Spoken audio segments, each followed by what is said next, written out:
Hi friends, ഇത് നമ്മുടെ വീട്ടിൽ ഈ വർഷം വെച്ച ചെടിയാണ്. അതിൽ നമുക്ക് കുറേ വെണ്ടയ്ക്ക കിട്ടി. അപ്പോൾ ഇത് വെണ്ടയ്ക്ക എനിക്ക് ഇഷ്ടമാണ്, നാടൻ വെണ്ടയ്ക്കാണിത്.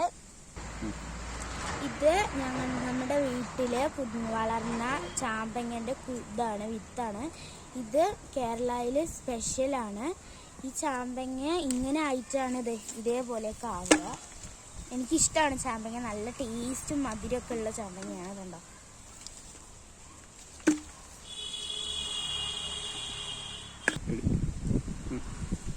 ഇത് നമ്മുടെ വീട്ടിൽ മാങ്ങമരമാണ്, വലിയ മാങ്ങമരമാണ്. ഞങ്ങൾക്ക് എത്തുന്ന ഒരു സ്ഥലത്തുള്ള മാങ്ങയായിരുന്നു കൊണ്ടാണ് കാണിക്കുന്നത്.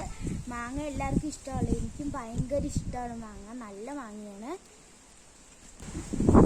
ഇത് നമ്മുടെ വീട്ടിൽ വളർന്ന പയറാണ്, ഞാൻ കുത്തിയിട്ടതാണ്, ഈ വർഷം കുത്തിയിട്ടതാണ്. ഞങ്ങൾ കുറേ വലിച്ചു തിന്ന്.